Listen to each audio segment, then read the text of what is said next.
Travailleurs de la radio-télévision guinéenne RTG travaillent dans des conditions pénibles. Tenez-vous bien, un seul VTR au studio d'enregistrement audiovisuel par exemple, pour toutes les différentes éditions d'information et pour toutes les émissions du programme télévisé. Je vous propose le reportage de Safiatou Kondé. L'on profite de cette journée pour lancer la migration de l'analogique vers le numérique. Bien beau. Le numérique, l'un des facteurs clés pour être dans le concert des nations. Un facteur aussi pour traiter à temps l'information. À 3 ans de l'échéance, où en sommes-nous? Quand on sait que les conditions de travail sont à peine soutenables à la RTG. Car qui parle de travail bien fait, parle de bonnes conditions de travail. Pour enregistrer et monter les reportages ou autres éléments du programme, les journalistes de la RTG sont obligés de faire la queue devant cette seule valisette qui supporte encore le poids de tout le programme de la télévision nationale. Quand vous venez par exemple au niveau des studios de montage, étant reporter vous-même, vous vous rendrez compte que c'est vraiment impossible, n'est-ce pas, de travailler là quand on sait la chaleur dans laquelle, n'est-ce pas, se trouvent les équipements. À la RTG, les reporters sont chargés de se trouver eux-mêmes, n'est-ce pas, leurs consommables. Vous n'êtes pas sans savoir que nous sommes assujettis à beaucoup de contraintes, notamment la ligne éditoriale des médias d'État, mais cela est normal. Sur 4 salles de montage, aucune n'est opérationnelle.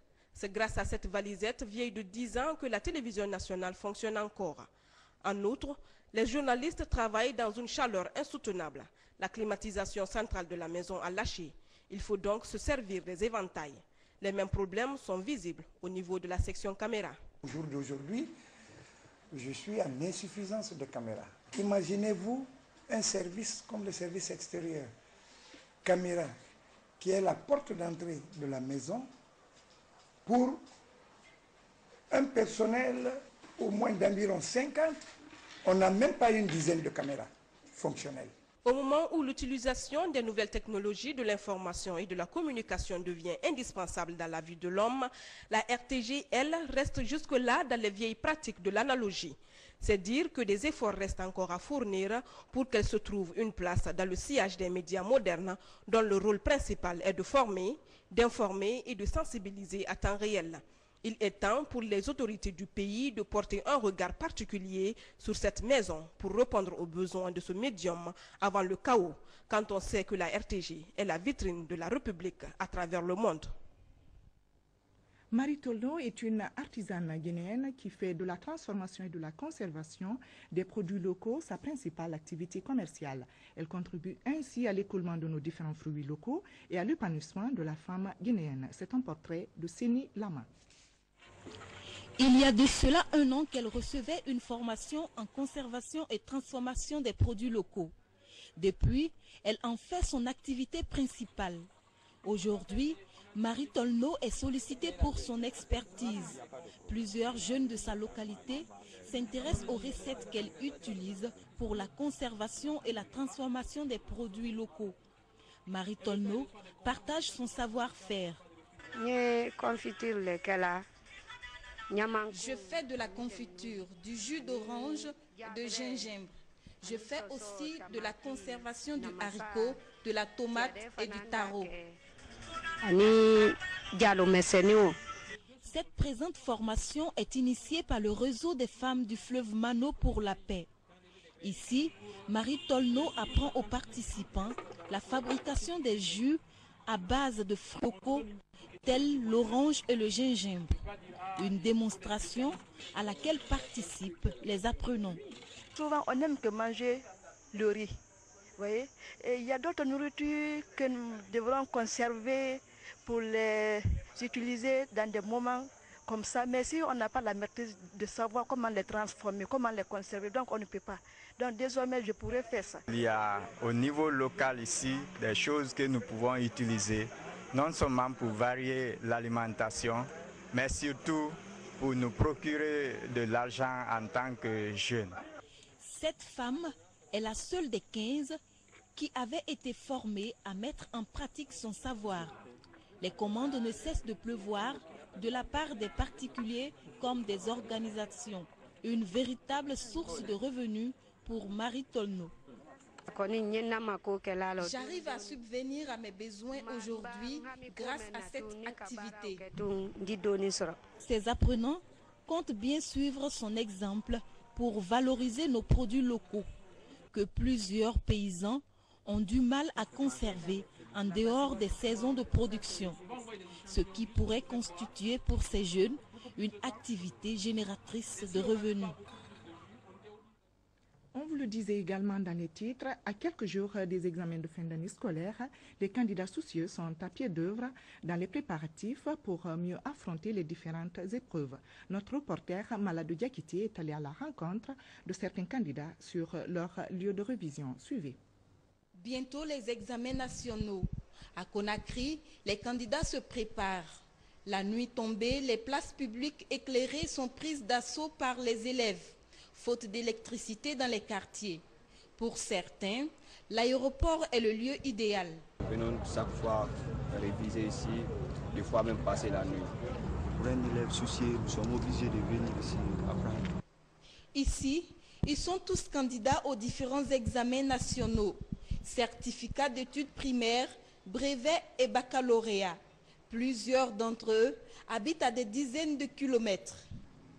Outre l'aéroport de Conakry, les candidats se retrouvent aussi sur d'autres espaces publics éclairés. Les stations-service par exemple. Ici, les gestionnaires des lieux les reçoivent malgré les risques liés à une éventuelle fuite d'essence. On est obligé d'accepter. Nous ici, à partir, on est là, le courant est là chaque fois. Donc ils viennent profiter, réviser souvent, donc on les laisse. Une fois admis, certains candidats reviennent le plus souvent remercier leurs hôtes pour la qualité de l'accueil. Volet éducation, toujours à l'Université Moutou du Canada, à travers sa représentation en Guinée, a organisé récemment une rencontre d'information avec des étudiants guinéens désirant étudier au Canada. Objectif, informer les participants des procédures légales à suivre pour étudier dans ce pays. À la Réniba, reportage.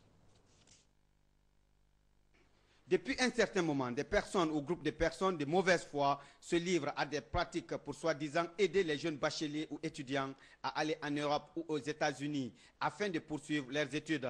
Tout cela pour les arnaquer. C'est pour rassurer les parents d'élèves et étudiants que la représentation de l'Université Moncton du Canada en Guinée a procédé à cette série de sensibilisation et d'information. On pense un peu que c'est inaccessible d'aller étudier au Canada, que c'est cher, que c'est dur d'obtenir des documents pour pouvoir aller étudier, mais quand on a la bonne information, on se rend compte que c'est possible et que, je vais vous dire, les étudiants guinéens, le système guinéen fait en sorte que les jeunes sont bien encadrés depuis l'école, depuis le lycée, le collège, et quand ils arrivent, et au niveau universitaire, et quand ils arrivent dans nos universités au Canada ou le système collégial au Canada, ils sont bien, ils réussissent et ils ont une éthique de travail. Depuis 10 ans, plus de 200 étudiants guinéens ont bénéficié des avantages liés à la formation de cette université de renommée internationale.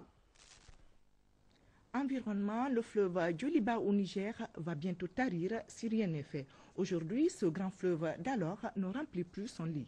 À la place de l'eau, que du sable. Les feux de brousse et les coupes abusives des bois pour les fours à briques seraient à l'origine de cette situation. C'est du moins ce que dit ce reportage de Mohamed Trouakamara qui revient du Sankara. Pour les cohabitants, le fleuve Djoliba ou Djaliba, par déformation le fleuve Niger. Il prend sa source ici dans le hameau de Bakonko, district de Francania, dans la sous-préfecture de Koubikoro, préfecture de Farana. Le constat est aujourd'hui très amer. Le Niger est victime de l'agression des coupeurs de bois de la forêt. Les chercheurs de sable, le feu de bourse et aussi les fours à briques constituent les maux dont souffre ce fleuve. Même les animaux ont des difficultés d'accès pour leur approvisionnement en eau. Il est temps pour les dirigeants en charge de l'environnement de venir au secours du fleuve Niger qui parcourt 4225 km sur une superficie de 25 000 km². 20 millions d'habitants qui vivent dans les différents pays traversés par ce fleuve vont avoir des difficultés dans les années à venir. Direction Labé où les agents de la sûreté régionale viennent de mettre le grappin sur deux présumés bandits qui opéraient sur les différentes routes du centre-ville. Leur cible potentielle, les commerçants rentrant des marchés hebdomadaires. Le dernier butin, la somme de 30 millions de francs guinéens. Falilou Diallo, Sarafdine Diallo. C'est aux environs de 17h alors que Mamadou Alpha Diallo revenait du marché hebdomadaire de Matakaou que Aliouba et son complice Mohamed Lamine Kamara ont enlevé des mains de ce commerçant un sac contenant près de 30 millions de francs guinéens.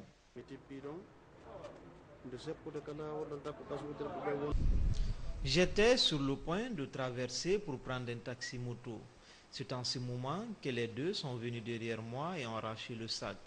Après, j'ai pris un autre taxi moto pour les poursuivre, mais malheureusement, ils avaient pris la tangente. Aussitôt alertés, les agents de la sûreté urbaine de la baie ont déployé leurs hommes pour traquer les deux présumés malfrats. C'est ainsi que nous avons déclenché les recherches, les enquêtes, nous avons fouillé Pita dans la bas, on a fouillé Tougué. En fin de compte, une semaine après de recherche, nous avons pu arrêter le premier. Interrogé, il a mis à bloc l'opération. Nous avons gardé la patience, nous avons continué les enquêtes et 3 semaines après, nous avons arrêté le jeune Mohamed Lamine Kamara.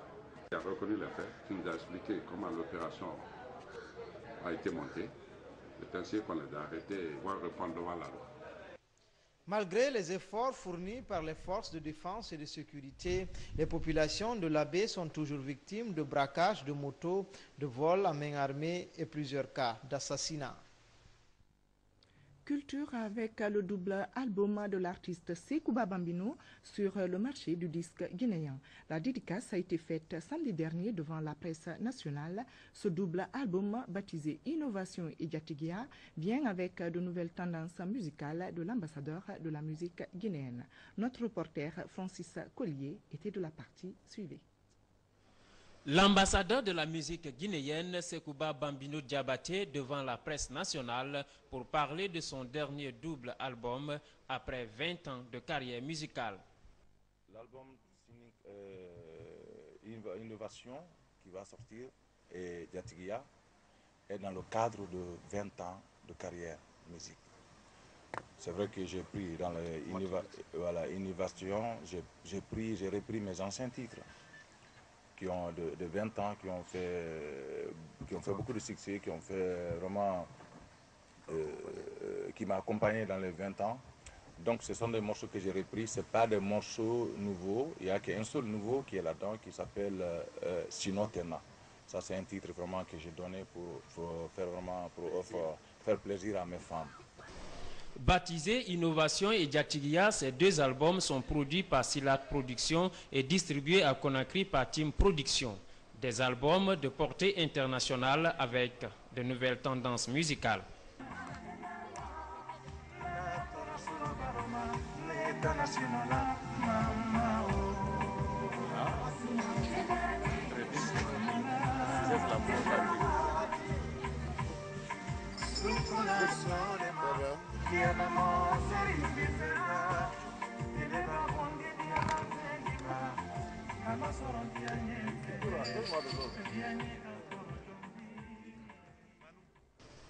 Ambassadeur de la musique guinéenne, Sekouba Bambino s'apprête pour une autre sortie internationale. Objectif, vendre au mieux la culture africaine de Guinée. 20 ans de carrière musicale, Bambino compte aujourd'hui 24 albums produits. Fin de ce journal, à demain à la même heure pour d'autres informations. Au revoir.